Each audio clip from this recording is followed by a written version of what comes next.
Inxhinier, ka pasur një ngjarje të rëndë në Shkodër ku një person ka humbur jetën dhe dyshimit e para flasin për një shpërthim të sahatëve matës të energjisë elektrike.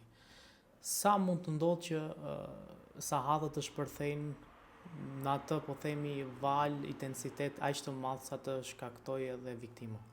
Jo vetëm sahatët, por edhe një automat dhe një linjë e thjesht mund të shkaktojë, le të themi, një shpërthim, dhe kjo vjen si pasojë lidhjeve të shkurtra, po të bashkohet faza me neutrin, aty rritet rryma për një fragment të shkurtër kohor dhe shkakton atë që ne e quajmë harku elektrik, ose le të themi masa që e njeh populli ndryshe, dhe kjo ndodh shpeshherë kur qytetarët në mënyrë të pa vetëdijshme ose dhe të vetëdijshme ndërhyjnë në rrjetin elektrik, qoftë për të ndrruar edhe një automat, sepse jemi para festave të fundvitit, ku kërkesa për energji elektrike e familjarëve është e shtuar, por automati që ka secili prej nesh tek kaseta e automateve është 25 amper, një fazor.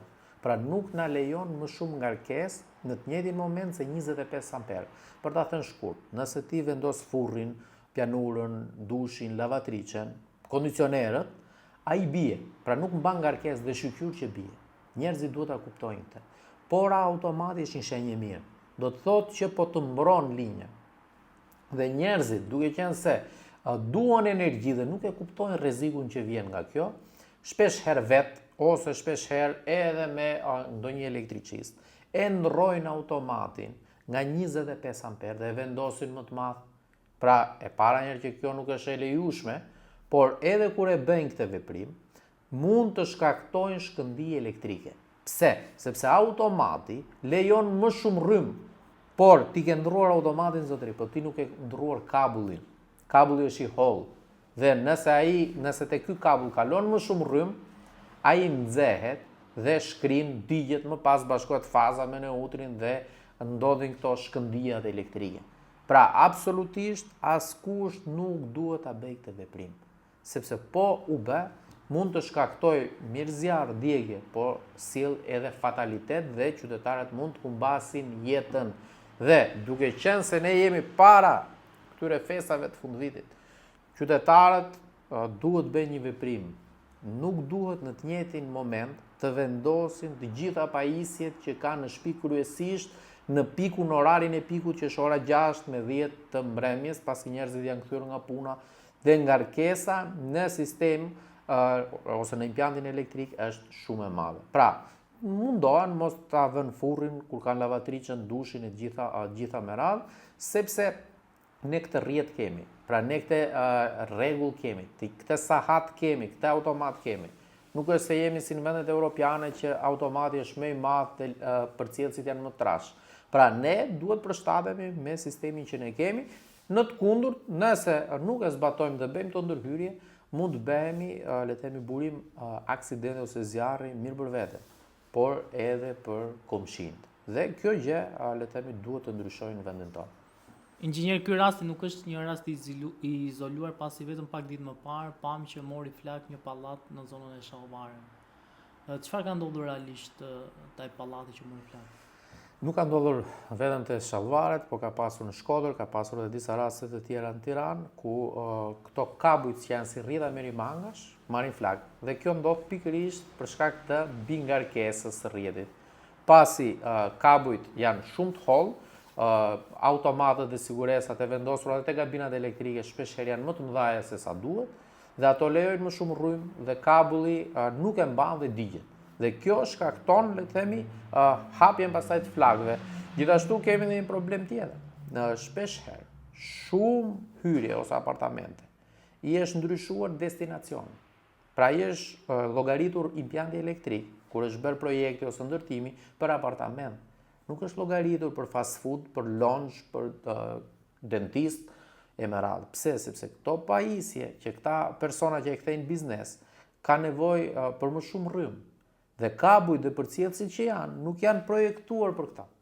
Dhe duke qenë se këtu e ke shtëpi dhe jep çfarë duhesh ti shtyp shkronjë po duhesh me qira, ato kabujt nxehen dhe marrin flak. Dhe prandaj ndodh djegja e këtyre përcjellësave. Por është e papranueshme. Ja çdo logjike normale teknike dhe jo vetëm. që këto kabujt si rrjeta Merimangash në vitin 2025 jemi dhe për pak ditë 2026 të jenë të varur, të mikstuar me fibrat optike në për cepa, hyrje pallatesh, le të themi në për këto shesh pushimet ku shpesh herë janë dhe fëmijë aty që luajnë, pa asnjë kusht teknik, sepse rrezikohet jeta e të gjithëve. Mirëbanesa, por mund të rrezikohet dhe jeta e qytetarëve dhe duhet marrë masa, duhen hequr. A bëhet? Patjetër që po. Pra, zgjidhet shumë kollaj pjesa e eliminimit të këtyre, por me sa duket nuk ka vullnet nga ana institucioneve për t'i dhënë zgjidhje kësaj problematike shumë vjeçare në vendin tonë. Çfarë i këshilloni qytetarët në këto ditë festash lidhur me, po themi, kujdesin që mund të ketë për energjinë elektrike, pasi edhe vetë kërkesa për sasi më shumë të energjisë elektrike dje që është shumë më e madhe.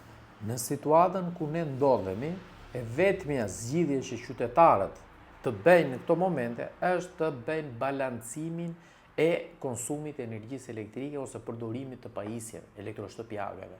Pra kjo është e vetmja mënyrë. Pra mos t'i vendosin të gjitha në të njëjtin moment.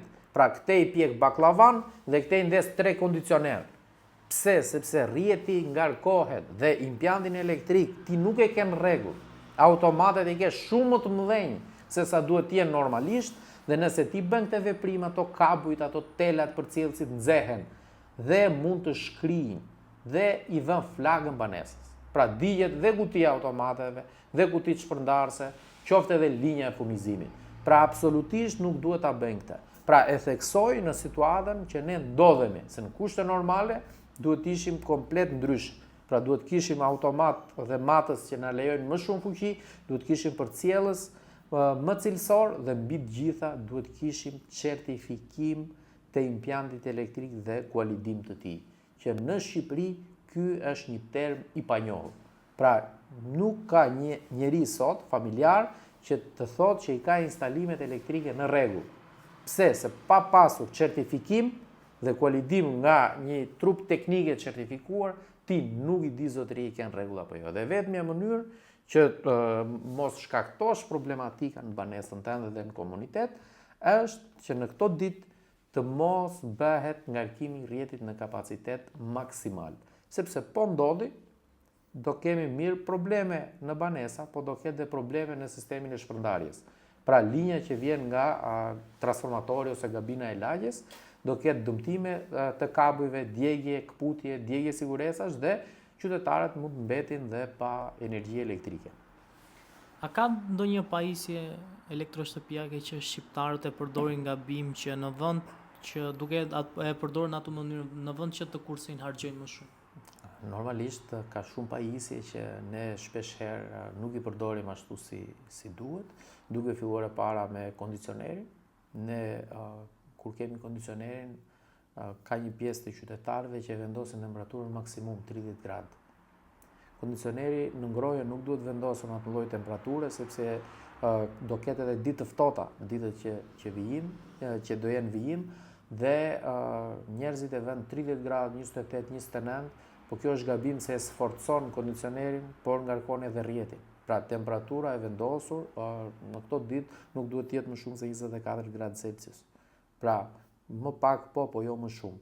Pse? Sepse jashtë është minus, ti e vet 30 është diferenca shumë e madhe dhe motori jashtë punon në mënyrë të sforcuar. Dhe sforcimi i tij do të thotë më shumë ngarkesë, le të themi, për pjesën e rrymës. Dhe sa më shumë rritet rryma, aq më shumë nxehen përcjellës. Dhe po tjetë automati jo i dur, ai e lejon këtë të ndodhi, pra nuk bie dhe më pas mund të sjellë edhe dëmtimin e kondicionerit, por edhe të linjës. Gjithashtu kemi edhe pjesën e bojlerit. Shpesh herë qytetarët hiq verë, pra atë bojlerin, me atë iden për të kursyer, por e bëjnë për një veprim se kanë frikë, se thonë mos të lajmi me dushin vend, dhe mire bëjnë fakt nga njëra anë këtë, sepse kur nuk i di ke instalimet në rregull, mund të humbasësh jetën duke u larë. Kjo sjell një gjë tjetër që nëse ti e kryen këtë veprim, konsumon më shumë energji elektrike. Pra një pjesë e bën se mendon se kursen, po jo, në fakt kjo është një mit dhe nuk është e vërtet. Më pas mund të ketë dhe pajisje të tjera, si që janë këto rezistencat kaloriferet, që janë të lira në momentin e blerjes, por po ta lidhim me kursimin e energjisë elektrike është e pavërtet, pasi këto harxojnë më shumë, pra një reflektor ose një kalorifer me vaj, harxon më shumë se një kondicioner inverter. Pra po të bësh bilancin ekonomik ose konsumin energjetik të secilit. Por në fund ditës gjithë secili është i lirë të bëjë çfarë të dojë në shtëpinë e vet dhe më pas të marri parasysh edhe pasojat që do lindin, se ne kemi edhe një gjë, se edhe nëse e siguron ti shtëpinë tënde, nëse të digjet nga shkëmbia elektrike, ti nga siguracioni merr 0 lek. Pse? Se nuk ta përfshin këtë. Pse? Po se nuk ka certifikim. Pra në momentin që nuk ka certifikim të implantit elektrik, siguracioni tyja t'jep kokër lek. Pra dhe këtu duhet ketë edhe ndryshim nga ana ligjore, se është absurde. Pra se kur nuk mbulon tërmeti, nuk mbulon shkaqjet e shkaktuara ose le të themi djegje nga zjarri, çfarë mbulon siguracioni? Inxhinier, faleminderit shumë. Faleminderit.